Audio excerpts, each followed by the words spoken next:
WADR,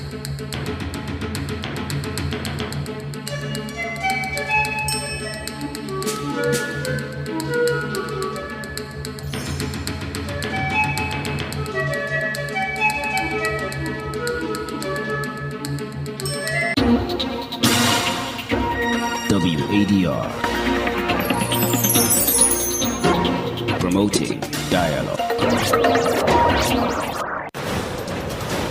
Hey, in Dakar, good afternoon and many thanks for staying tuned to West Africa Democracy Radio, broadcasting on 94.9 FM and around the world on WADR.org. Welcome to Newslink. First, our top stories. The Senegalese government confirms 9 people killed, material damage and temporary internet restrictions in the aftermath of Thursday's violence. It is a kind of new consciousness that begins with maybe a new situation in our country. And it is for me a wound to knowledge and also to our economy. Malian transitional government begins countrywide electoral campaign ahead of June 18 referendum. Ghana ranks 7th most contributing member of the UN peacekeeping mission out of 122 states, and a huge consignment of rice worth $2 million arrives in Liberia, courtesy of the Japanese government. We want to reaffirm our unwavering commitment to ensuring that the package, the food assistance, will be used for the intended purpose and nothing less. Please stay tuned for details of these stories and more. Here is Imoh edit with Newslink. Many thanks for joining us. Let's begin here in Senegal with the latest update following Thursday's violence between protesters and the police shortly after the sentencing of opposition leader Ousmane Sonko to 2 years in prison for corrupting youth. So far, the state has confirmed 9 deaths from the deadly confrontations. Abdullah Hassan has more.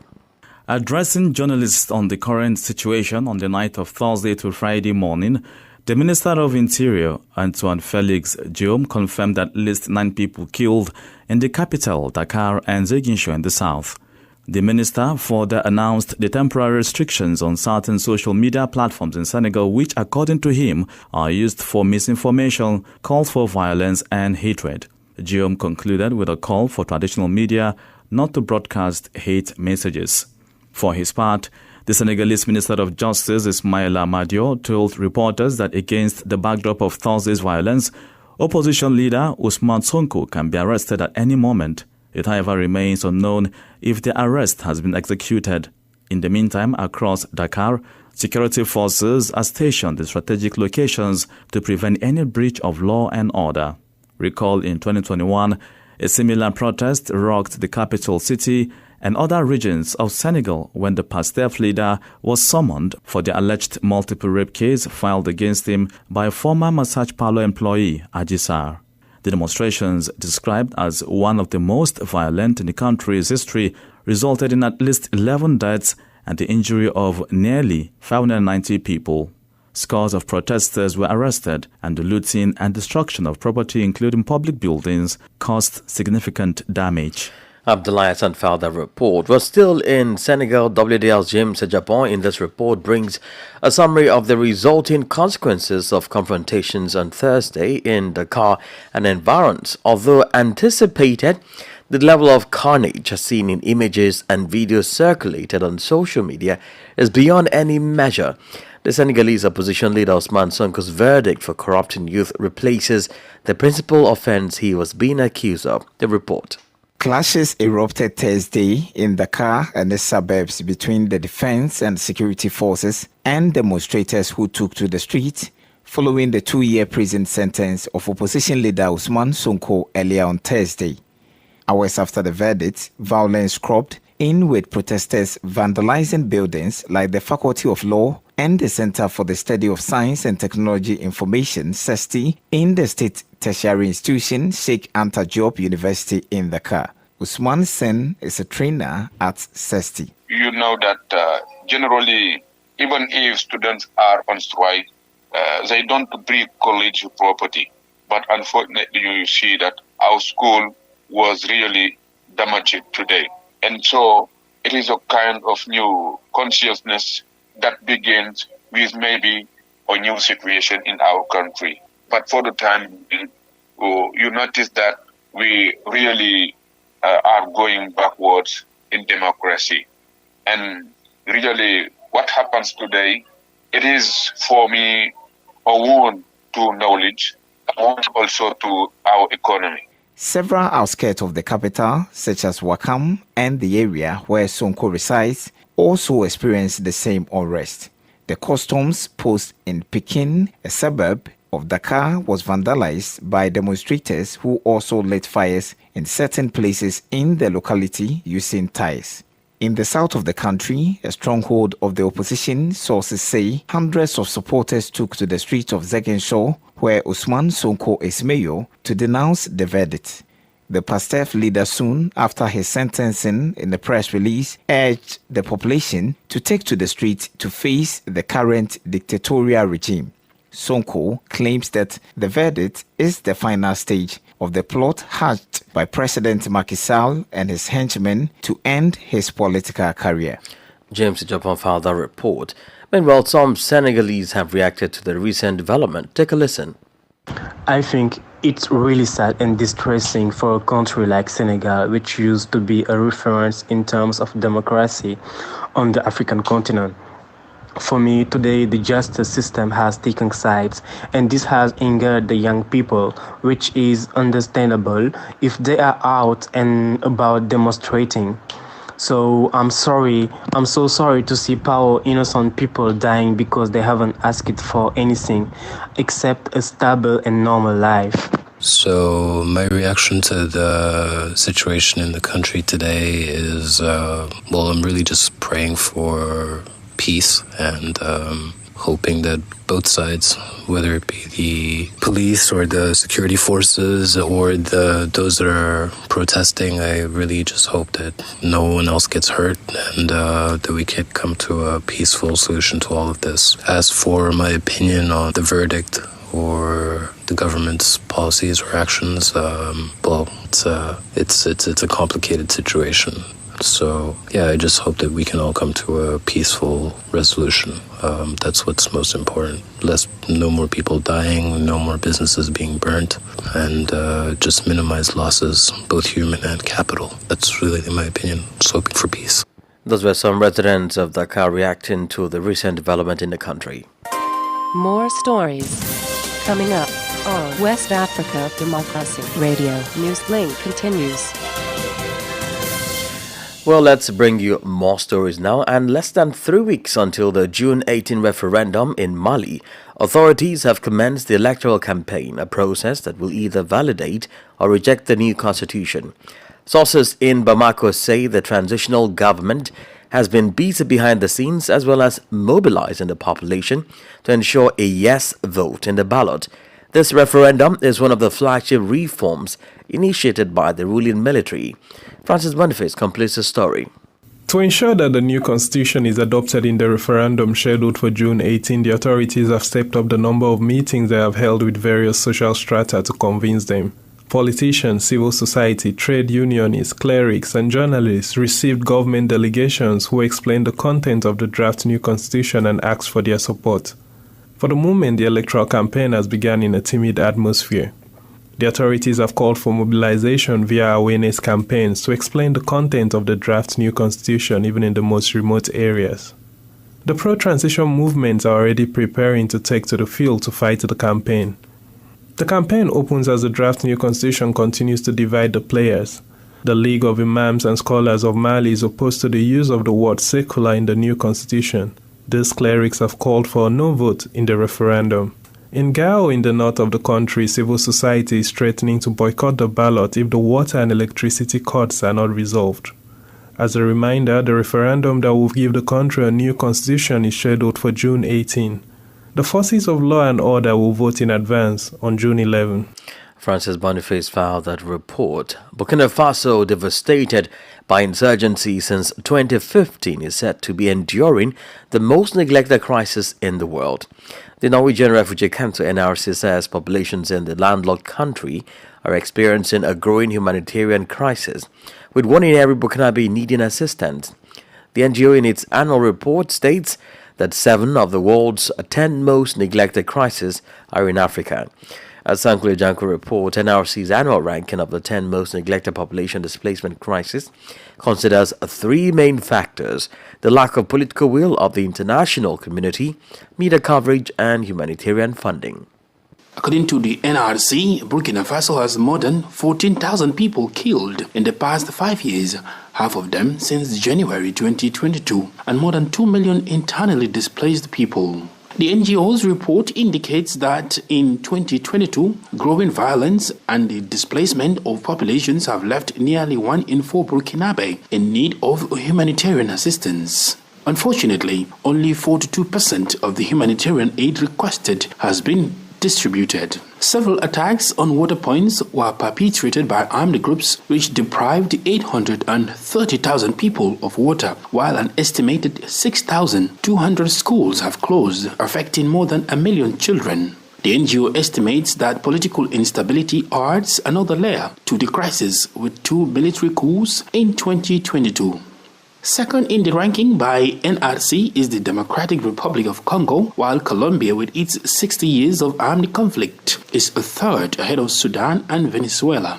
Burundi, Mali, Cameroon, and El Salvador and Ethiopia close this top 10.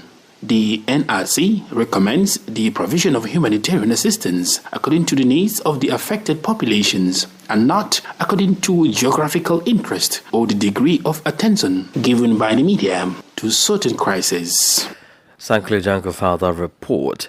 President Bola Ahmed Tinubu of Nigeria on Thursday held a crucial meeting with the heads of security and intelligence agencies. In this report, we will hear the National Security Advisor and Chief of Defense Staff regarding the outcome of the meeting. Our Abuja correspondent Usman Umaro has more. President Tinubu met with the top brass of the security and intelligence agencies to deliberate on the current state of security in the country. The meeting was held behind closed doors and was attended by the National Security Advisor, Chief of Defense Staff, Director General of the Department of State Services, Inspector General of Police, and the service chiefs. After the meeting, the National Security Advisor, Babagana Munguno, revealed that the President has directed all security apparatuses to work together from now on to bring about an effective and efficient response to the various security challenges facing the nation. He has made it very clear that he will not accept a situation in which our fortunes keep declining. And his own trajectory is that national security has to be coordinated. There has to be, whatever it is, whether it is a basket system, but there must be a clearing house. All agencies must work to achieve one single purpose. On his part, Chief of Defense Staff General Lucky Irabo disclosed that the President directed a total overhaul of the approaches by all the agencies involved in securing the nation. We have left Mr. President fired with that mandate and to realign our interventions to fit the expectations, not just of Nigerians, of course, with the mandate that Mr. President has given to us. The heads of the security and intelligence agencies did not give further details of the specifics of the overhauling exercise, but assured Nigerians that whatever would be done would be in the best interest of the country. For Newslink on West Africa Democracy Radio, Usman Umar reporting from Abuja. You're listening to Newslink on West Africa Democracy Radio 94.9 FM Dakar. Here is a reminder of our top stories. The Senegalese government confirms 9 people dead, material damage and temporary internet restrictions in the aftermath of Thursday's violence. Malian transitional government begins countrywide electoral campaign ahead of June 18 referendum. Ghana ranks 7th most contributing member of the UN peacekeeping mission out of 122. That's on the other half of the news. And a huge consignment of rice worth $2 million arrived in Liberia courtesy of the Japanese government. And we do have sport news. Please stay with us. West Africa Democracy Radio. It's you speaking. It's 13 minutes past the top of the hour. Don't forget you can listen to us live on WADR.org. The United Nations UN has ranked Ghana 7th out of the 122 contributing countries in peacekeeping as of March this year. For 75 years, UN peacekeepers have labored to bring peace in the world's most fragile political and security situations, currently contributing nearly 3,000 personnel to promote world peace. Ghana has deployed men and women who have served as peacekeepers since the early 70s. WDL's Atievin Bilalosin in Accra brings us more details. The total number of peacekeepers deployed globally by the United Nations as of March this year was 72,712, comprising 70,257 males and 6,455 females. Out of the total number of females deployed, Ghana has 429 of them. This makes the country the fourth highest in the world and the second in Africa on women's deployment. In all, Ghana has so far deployed a total of 2,762 peacekeepers to various parts of the world. The UN coordinator, Charles Abani, commended Ghana for her unwavering commitment to UN operations since the 1960s by providing security personnel to numerous peacekeeping operations across the globe.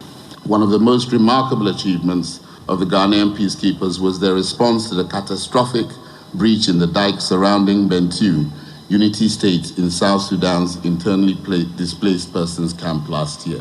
Ghana's Deputy Minister of Foreign Affairs and Regional Integration, Thomas Mbomba, used the opportunity to reaffirm Ghana's commitment to peace. Ghana recognizes the key role that the United Nations plays in the maintenance of international peace and security.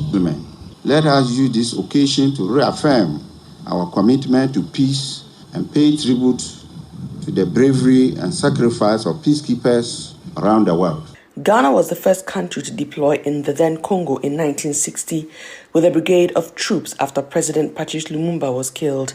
Since then, the country has become one of the leading contributors to peacekeeping in the world. Reporting for Newslink on West Africa Democracy Radio, I am Atiewin Imbila Lawson in Accra. Liberia has received a huge shipment of rice worth over $2 million from Japan. The donation was made possible through the Japanese grant aid for food assistance to Liberia, as you will hear in this report by our correspondent Darlington Popper.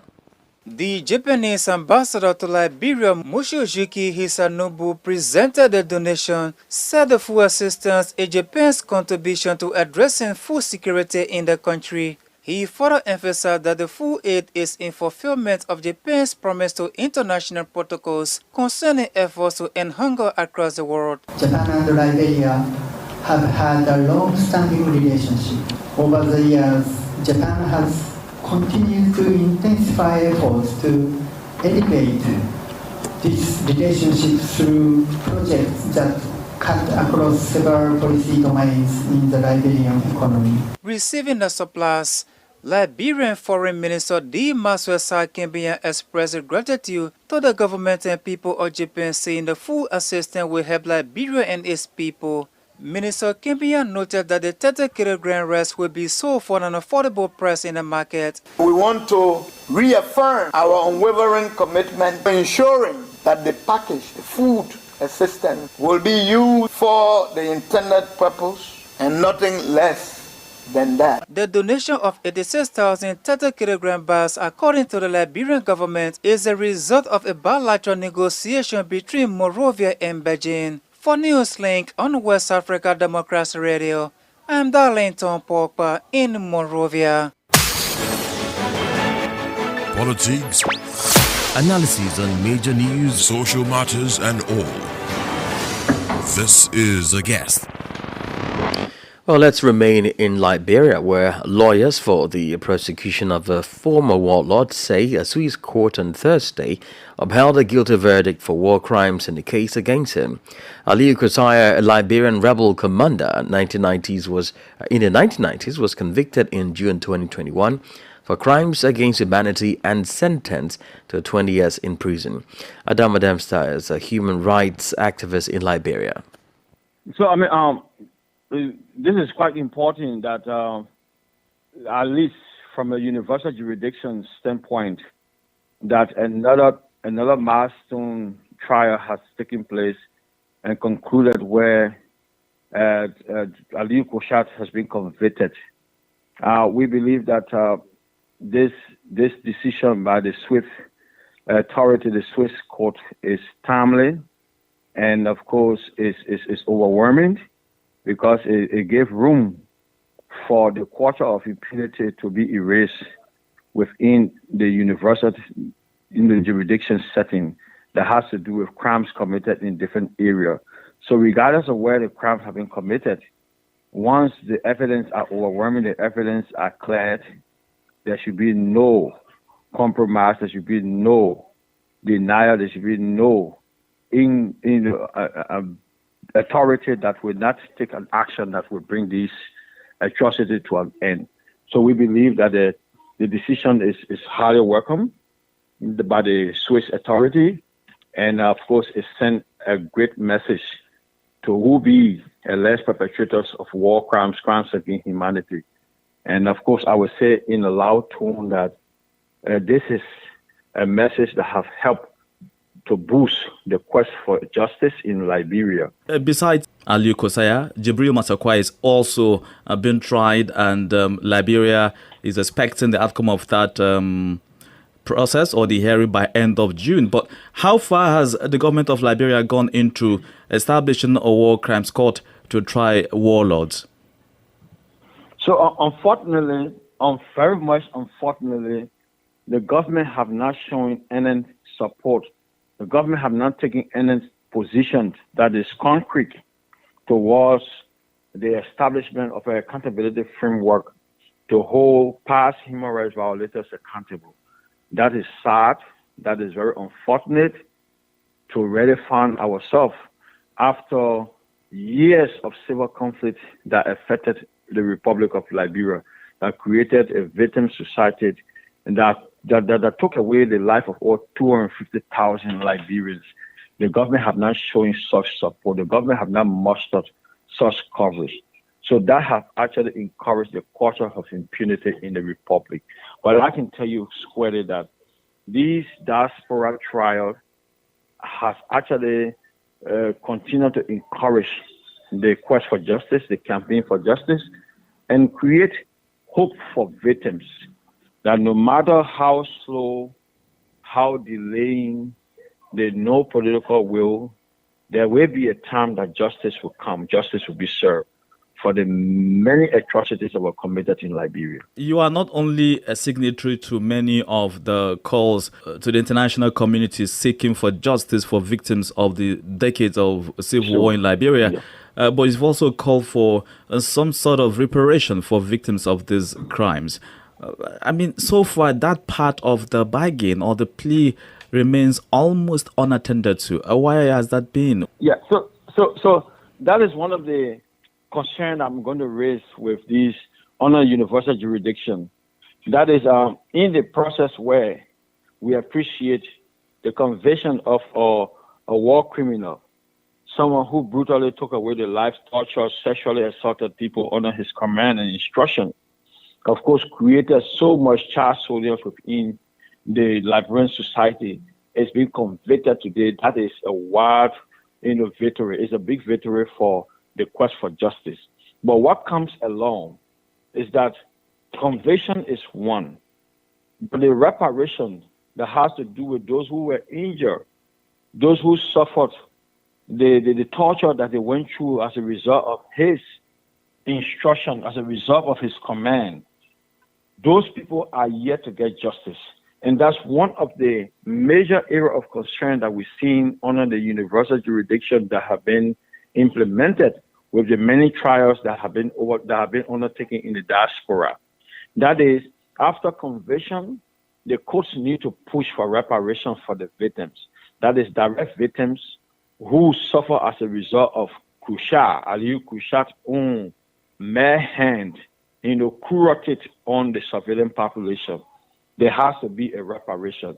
Besides Aliyu Kushat, there have been other people who have been convicted, but there has not been a time where the issue of reparation have been genuinely, put forward on this ruling that at the end of the day, besides convictions and sentencing, there has to be a package for the direct victims.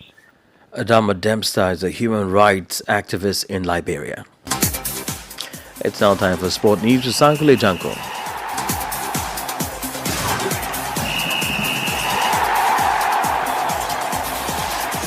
Hello there, warm welcome and thank you for joining us. The Gambia's impressive run in the FIFA Under-20 World Cup has come to an end after a narrow 1-0 defeat by Uruguay on Thursday evening. Anderson Duarte's second half goal proved enough to send the young Scorpions packing. The West African side played the majority of the first half with a numerical disadvantage after Mansour Mbai was shown a straight red card for reckless challenge. Luciano Rodriguez was also sent off for Uruguay before the break for elbowing Seni Sanyang.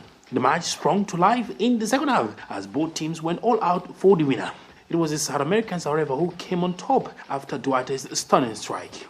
Nigeria is now the only African country still playing in the Under-20 FIFA World Cup. Senegal, Gambia and Tunisia have all been knocked out of the competition. Elsewhere, the stage is set for what promises to be a thrilling finale in the WAFU B Under-20 Girls Cup of Nations when arch-rivals Ghana and Nigeria battle for the gold. The two giants will face off in the inaugural competition on Saturday at the Baba Yaro Stadium in Kumasi. Host Ghana booked a place in the final after a 3-1 win against Burkina Faso, while Nigeria beat Benin 3-0 to secure a place in the final. And that's it for sports. It's back to you.